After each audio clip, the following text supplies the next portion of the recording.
Collapse, Cheryl Underwood, D.L. Hughley, a lot of comedians that went on to do some big things we had there, and a lot of the old time groups, the Enchantments, the Intruders, the Floaters, that whole thing.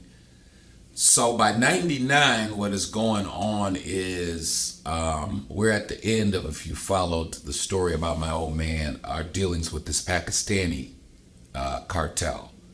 And as of that period in 99, as the millennium was coming to an end and we were about to go into the 2000s, for about the last 2 years, Pops have been having some issues with the Connect. It just seemed like they could never get, they had been like clockwork all throughout the mid-90s, but for whatever reason, they just were no longer able to get the bag into the country. And so, everything is everything. We got the club, other family members who had been legit for a while had really got established, and we had a lot of good things going, but the hustle side of the thing had began to really slow down. And I remember just stepping out of the club and on that New Year's Eve, as people were coming in for the New Year's Eve show, thinking to myself that it had been 17 years then since I had graduated from high school. It had been 14 years since I had started working for my old man. And by that time, I'd already had one major run-in with the DEA down in Miami, which we talked about in some other posts, and which, by the way, shameless ad, we talk about the events in our new project, The Big Man on Campus book, Motown Mafia Part 2. But anyway, back to the real. So I'm kind of reminiscing to myself, like, it's been a hell of a run since, I started working for Pops in 86 and we going into the year 2000. I'm thinking back to when I was a child and, obviously living next door to Eddie Jackson and seeing what he had did and put together in the 70s, and Pops going away, Eddie going away, all the events running around with Eddie Jr. And I really began to think to myself, and this is something that regardless of what lifestyle you're living or what you're doing, to embrace the idea of change. And I'm thinking to myself, we've been blessed, we've been lucky. And maybe for the first time I started thinking to myself, whatever we didn't make, and Lord knows we made more than our share, but whatever we didn't make, maybe it wasn't meant to be. Whatever we didn't save, so be it. Whatever we mismanaged, right now we still ahead of the game. And a smart man knows when to quit when he's behind, but a wise man knows when to quit when he's ahead. And I really started that night, that New Year's night, thinking about lobbying, and other family members had already been in the old man's ear saying, enough is enough. The family been at this for a long time. So anyway, that was the night that I really began to think about what the hustle after the hustle would look like. What would life be like if we just let it go? You tell the Connect, tell the crew, just simple, pass out whatever we got to pass out to those who've been loyal to us, and go in a different direction. That's what and many times in life, everybody's gonna have to do that. You gotta know when what you're doing is working and making sense, and when it's not working and when it's not making sense. And so this journey we're going to start covering and the Motivational Mafia is really those kind of events. We're going to start talking about the period of when actually me and my partner here, Lou, end up meeting each other, in this journey. So to give you a little preview, we'll talk about my first ventures, getting back into the retail business, which led me to going to China often. And we did some hustles, whether it was from backdoor Louis Vuitton purses to New Era caps. Then we ended up doing going overseas and doing the hair hustle, a couple restaurant concepts. Obviously, the whole launching of this Big Boss film work thing some 10 years later. Thanks again, 10-year anniversary, by the way, of the book Motown Mafia. How we then opened up a real estate business, taking over and helping the family out with its business, and trying to show some of the lessons that I did learn from working for the old man, how we turned that in to now, being a square, I guess you would call it.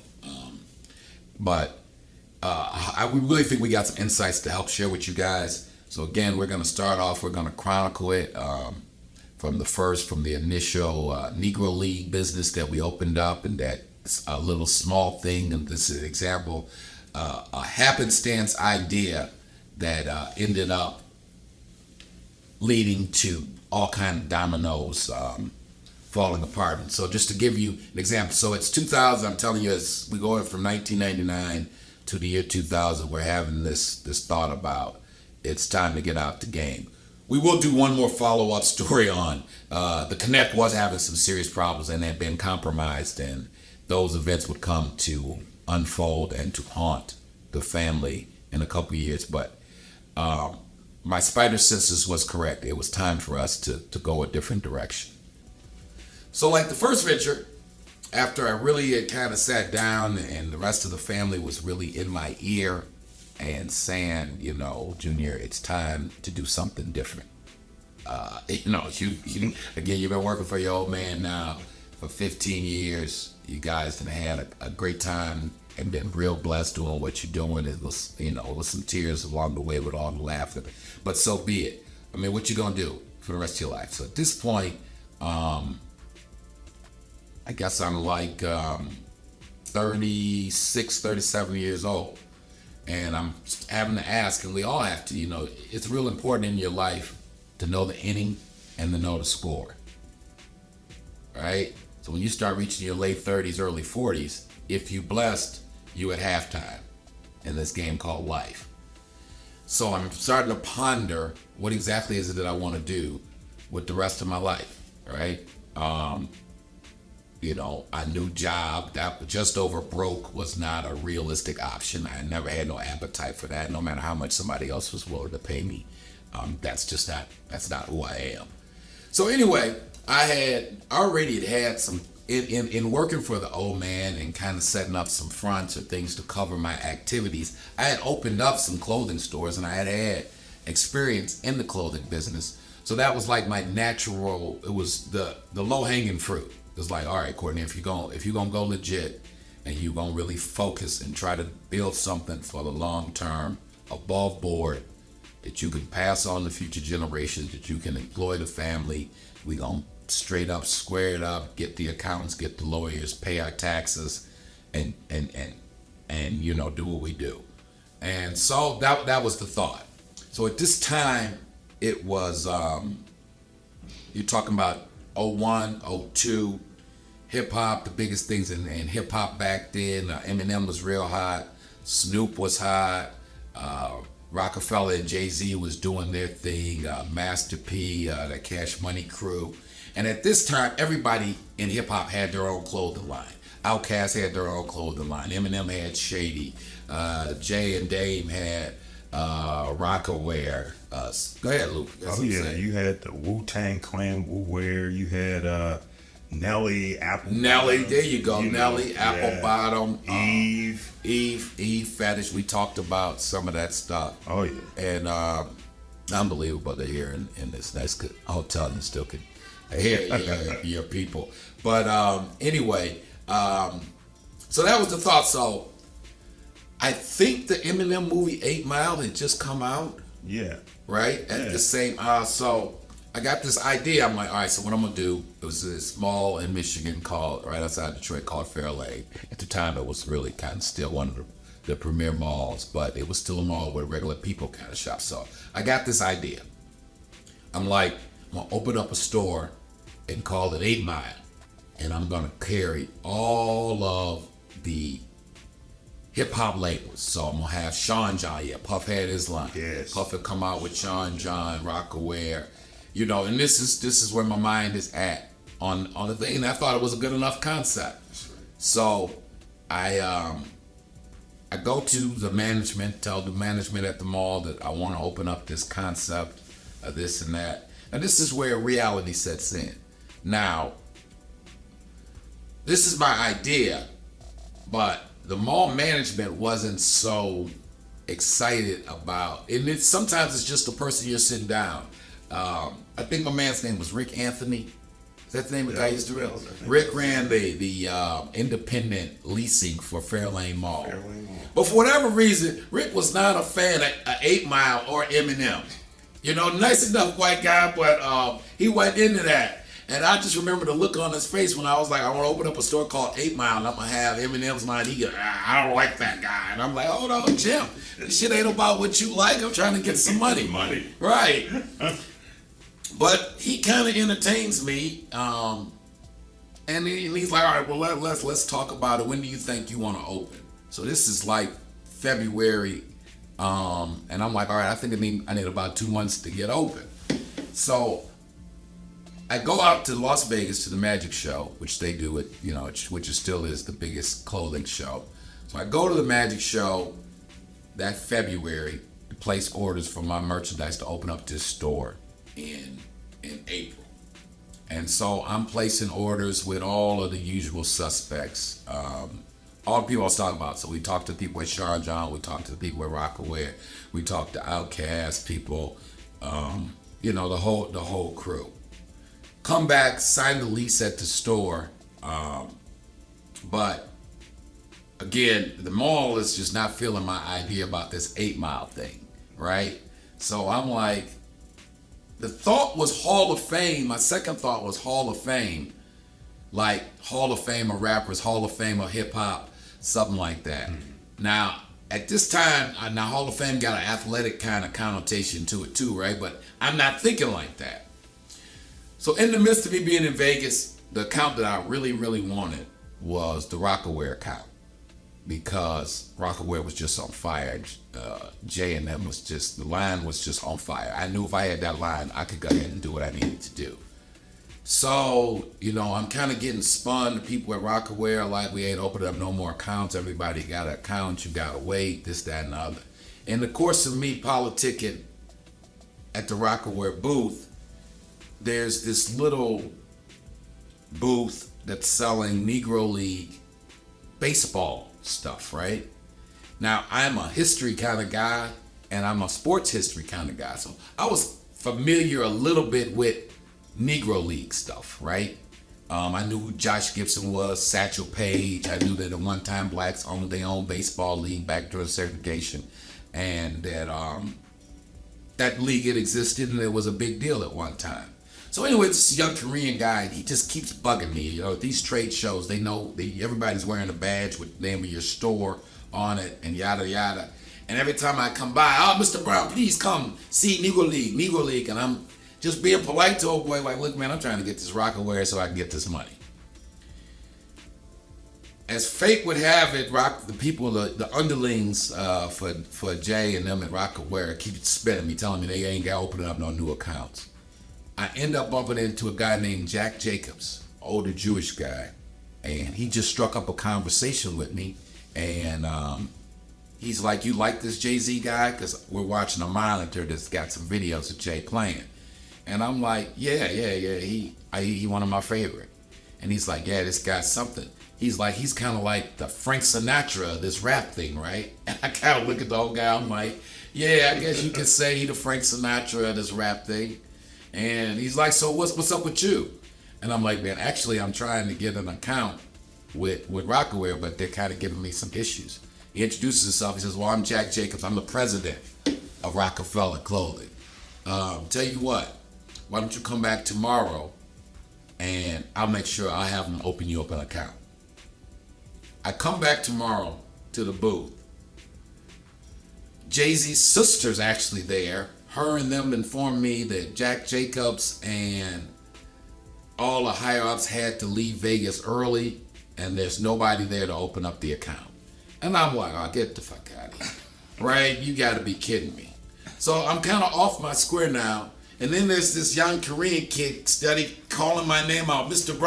Brown, please come see Negro League. Come see Negro League. And to be honest, I'm like, whatever. So I composed myself after a little disappointment with this Rockaware thing, and I'm like, what the hell, man? Let me just sit down and see what this Korean guy's talking about. I sit down, he shows me these Negro League t-shirts, these Negro League caps. And I'm like, you know, the stuff was kind of cool enough, right? And so I'm like, come on, I throw the boy a bone. He been persistent 3 days. Every time I done walk by his aisle, he didn't cut into me. So I write a little order with the guy. I maybe order like $400 worth of t-shirts, $300 worth of caps. So be it. I go back to Detroit, starting to get the team together to work at the mall. And it's like April 1st now, and I done already signed the lease to open April 15th. And ain't none of the stuff I ordered from Vegas showed up yet. And I'm like, and I'm calling all the companies, and they're telling me that the containers they all got excuses, custom problem, sold out. Now, I get how the game works. Everybody, all the big stores, Dr. J's and all the national chains, Macy's, they had bought at Magic also. I'm a new account. I'm going to be last in the queue to get the goods. But I'm like, this ain't going to work because, landlord don't care. Come April 1st, your rent start, and you need to be open, you need to be selling something. So I come across the invoice from this company called Crossover, which was the name of this Korean company that was selling Negro League apparel. Now there's going to be a moral to the story about you never know. How you finish is seldom how you start. And what your idea is when you start a business, God and the universe got a different, sometimes, set of things. So I'm calling everybody who I ordered anything from. I call this Crossover company. The Korean or Asian gentleman obviously answers the phone, who doesn't speak very well. And I'm like, yada, yada, I ordered a couple caps and t-shirts from you guys. I haven't got it. The gentleman on the other line of the phone says, oh, my name is Young Choi. I am really the owner of Crossover. You met my nephew at the show in Las Vegas. When did you meet? When was the first day you saw Courtney Brown? I saw him, 2004. 2004, when I had a business, which one is Negro League baseball production. So So you already had that. Yeah, I already had it, and then I went to the, Las Vegas, trade show, and then Magic show. Yeah, I had a big booth, and then he came to me, and then in my culture, the first customer is I must protect.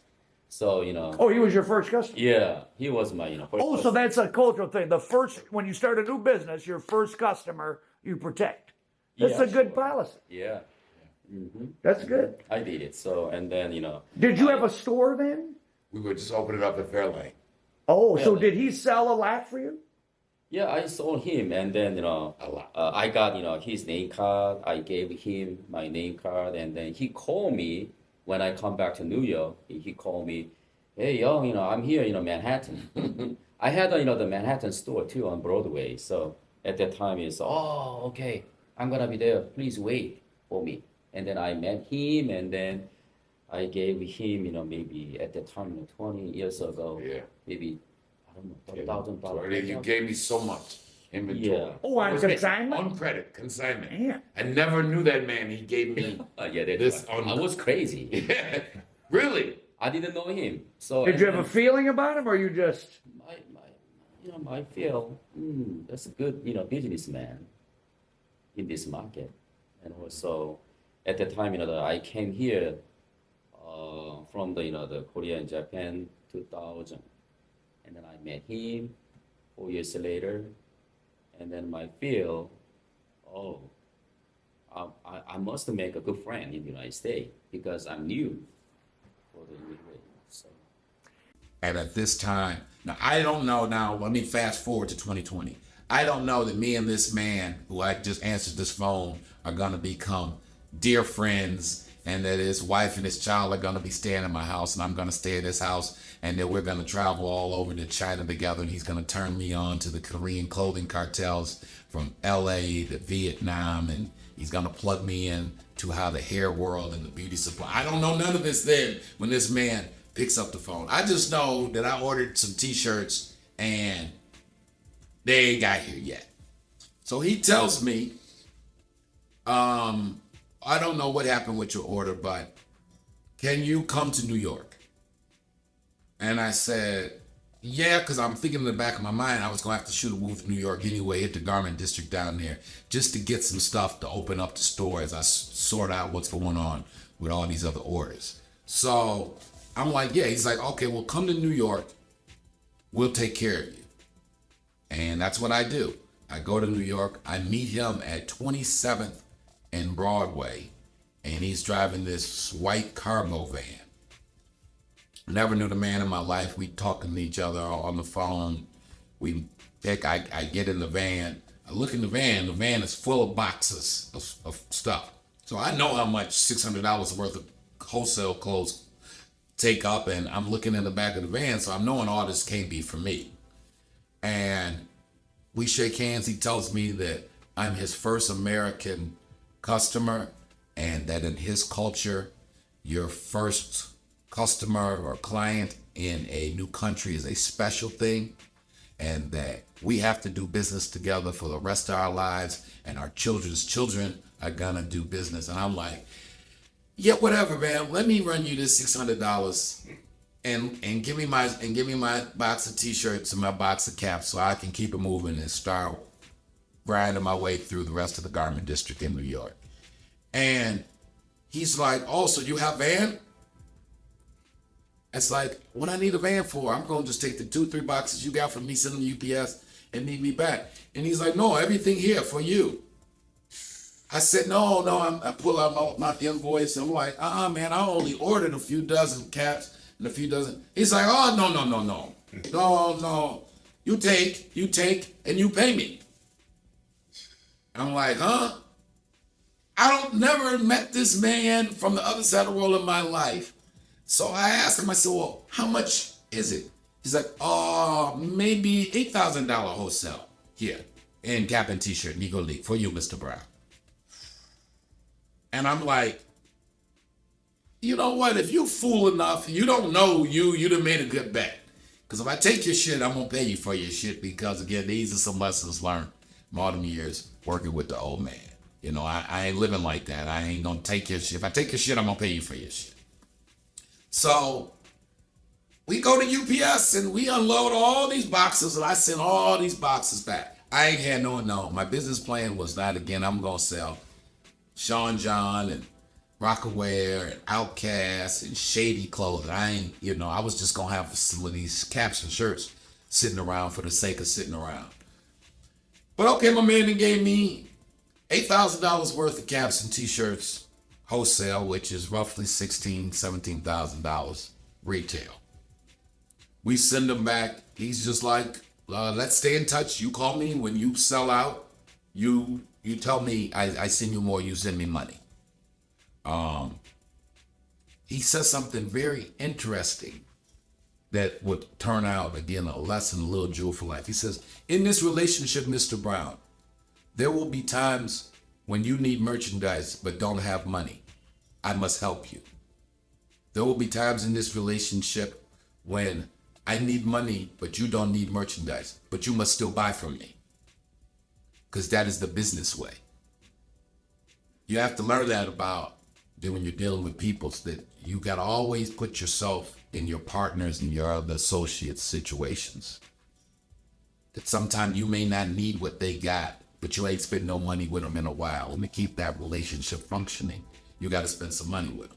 So that when maybe your cash flow ain't right and you need something from them, they will remember that and be like, well, all right.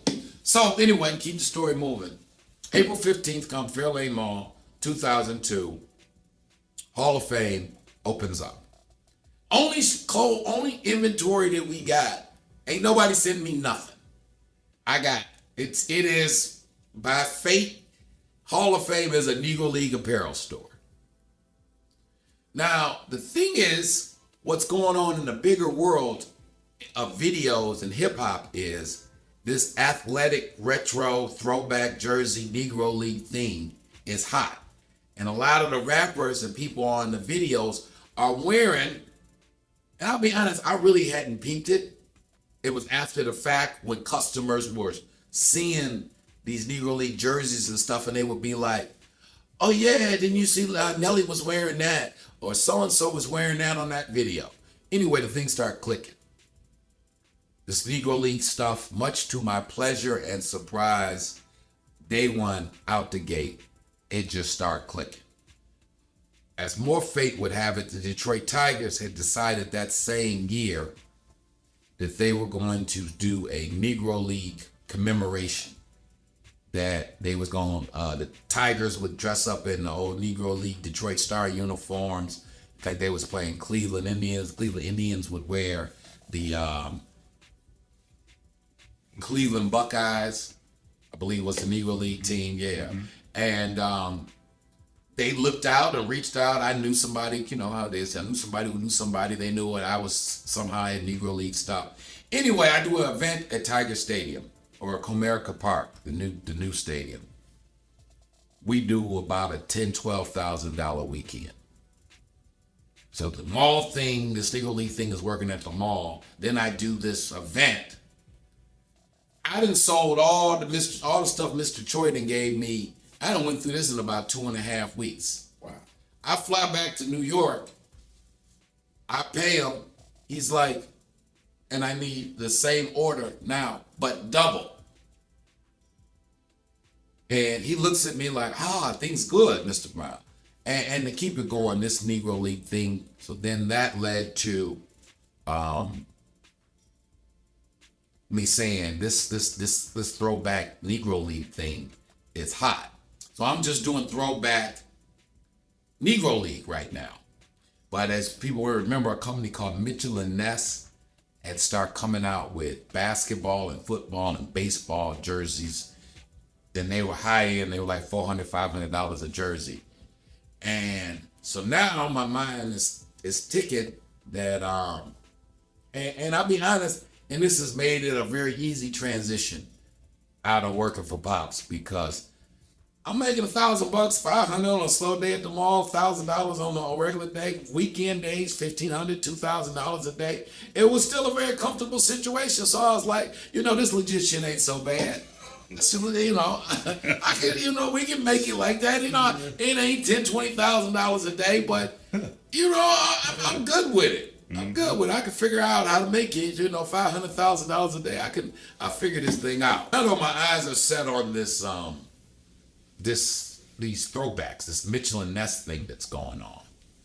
So Mitchell and Ness, I reach out to them. They were based out of Philadelphia. Now they got all the accounts with the big Foot Locker and some other bigger people. So long story short, Mitchell and Ness won't set me up with an account. Now I go to the other companies that would let me get some of the college throwbacks, historically black colleges jerseys. But the money is in this Mitchell and Ness thing, right? And you can do the math now. If the jersey costs $400 and you sell 10 of them a day, well, that's $4,000 a day, right? So I'm like, that's the business that I need to be in on. So I'm searching through every little angle I can to figure out how to come across these jerseys.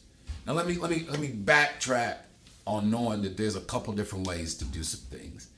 Back when I was working for the old man, I opened up my first clothing store as kind of a cover for working for him in New York. I had bumbled into a Coogee connection, right? And it was the same kind of situation that Coogee wouldn't open up an account with me in Harlem. But there was a friend back in Detroit had a Coogee shop. And they're killing me out there.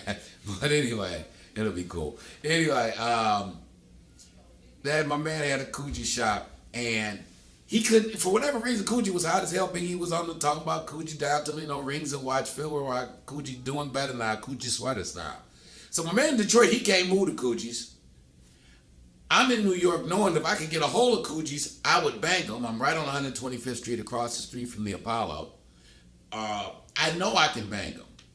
So a mutual friend, he tells his man that his man in New York is looking for these Coogee sweaters.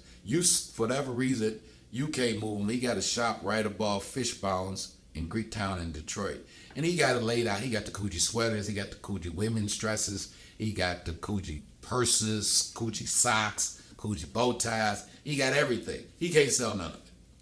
Merchandise just sitting there. He got $250,000 worth of Coogee sitting in the shop that he can't move. my man hooks us up. So Coogee won't sell to me. But my man is like, business is business. I buy his Coogee. So he's got a Coogee account. I'm buying Coogee from him, shipping it to New York. I bag. I become the king of Coogee because ain't nobody else in Harlem got Coogee. And all that. Now, shout out to my brother Blue, who was at Black Man Jewelers back there in the day, the Mart 125 up in Harlem. You know, he was a big fella up in Harlem in that day. And anyway, Blue and his whole crew, they really supported me, bought a ton of sweaters for himself. Shout out to brother Blue up at Harlem. So, back to the story. I'm familiar with sometimes when a company won't sell to you, there's always somebody else who got that same merchandise. So that's where I'm at with the Mitchell & Ness. I'm like, I need to shoot a kind of move like I did with Coogee back in the day. Somebody got these jerseys and they gonna sell them to me wholesale. And the hell with what Mitchell & Ness is talking about. Another mutual friend comes across a guy who was selling jerseys out his trunk. Now, I'll be honest, at this time, you know, I got a healthy sense of self and a healthy ego. So I'm like, man, my man D. Gordon, he like, you need to talk to my man Peebo. Peebo be having them jerseys. And I'm like, D. Gordon, man, I ain't trying to talk to this nigga about, you know, he's selling jerseys out of his trunk. What he gonna do? How can he help me? He like, no, man, Peebo this, Peebo that. It was one of his homeboys from back in Inkster. So fate would have me and this guy, Peebo, come in contact with each other. His name is actually Vano. Mr. Davis, introduce yourself. Hi, everybody. No, Vano Davis. Where you from? From a small town called Inkster. Small town called Inkster where big things happen? Small town where big things happen. Definitely, yeah. And where we at right now? Where we filming this at? We're at my one of my locations on Davison, West Davison, Vano's Clothing Boutique. What's the address over here? 3246 West Davison. West Davison. Yep, Suite A. Because we got Suite B, Suite C, but that's a different story. Okay. And right next door, we were just doing some taping yesterday at another one of your businesses in this neighborhood. Yeah, and that'd be Suite B. That's Blazing Hookah. All right. Yep. So that's what, and you do rentals out of there too, right? Yep, we got a privacy room where we can do small, parties. Yeah. In fact, I got a party coming up next week. That's gonna be young Instagram kid. Instagram kid is doing. Yeah, I some told him, man, things? look, man, I have to keep some security or something because I know it's a whole bunch of y'all going. Yeah, they're gonna need some security.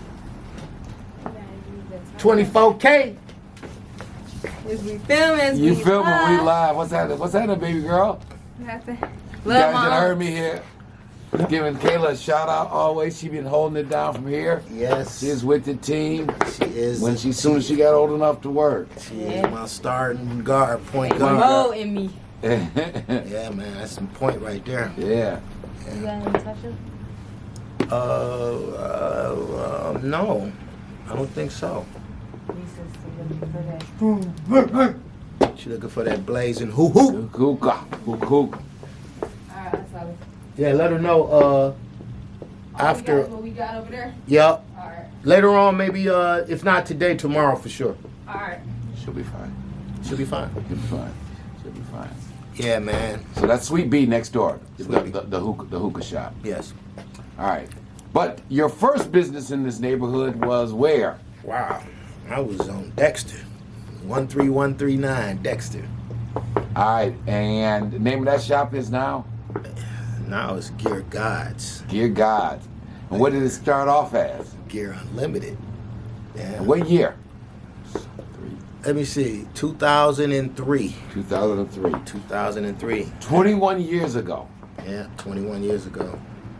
Yeah. Seems like yesterday, but 21 years ago.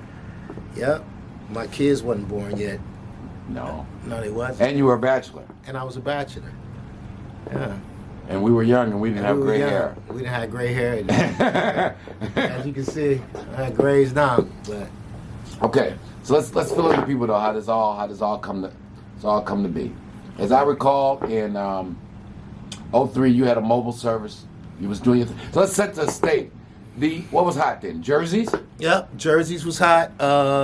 Yeah, jerseys and What brands? miscellaneous. What other brands were kind of hot? Rockaware, Sean John, Fat Farm. That era. Yeah, look, Fubu was just Fading. It was just starting to fade. Coogee came and faded a little bit, but they kicked off. They had started all of those other lines. So Now let me ask: had like Echo and Echo- Nietzsche and them? Had they not yet come when we opened up? they over were there? there, but they were on the East Coast mostly. They was around. Echo was here. Okay. Mark was doing Mark Echo. He was getting money on the East Coast. Detroit being even more so then because everything was different back then. Because of the way social media is now and the generation, the way everything became one. But back then, everything was still, down south was a year behind us. Right. You know what I'm saying? At We was- minimum. Yeah, well, let's say, I'm being kind with them. They were 3 years behind us. That's You know what I'm right. saying? Yeah. And then you had middle, like up a little bit towards, where we at, Yeah. Midwest. Chicago was a year behind us. But New York being 2 years ahead ahead of of us. us, yeah. So, So '03, really hottest thing that banging though. That was Mitchell and Ness had. Mitchell and Ness was what, right? Mitchell and Ness had secured their spot into the urban market. How they got there, I don't know, but probably because of Jigga. Yeah. Because Yeah. of that because of that famous line. Right, to help people out. Yeah, that famous Right. line about a throwback jersey. Jersey. Yeah. Just give me a throw. What was Give me that a line? throwback and a fitted. Yeah, there we Just go. give me a throwback and and a fitted. And with that same era, so on the cap tip, new era, and the fitted was doing all it do. You can see him actually on the short doc that Lou did called The Come Up. Come up. You look at the come up, it starts off.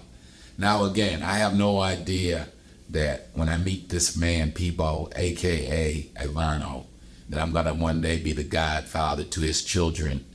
We're gonna open up some businesses and stores together, and then we'll be doing business together to this very day. Because this is how this journey called life and this journey through entrepreneurism ends up happening.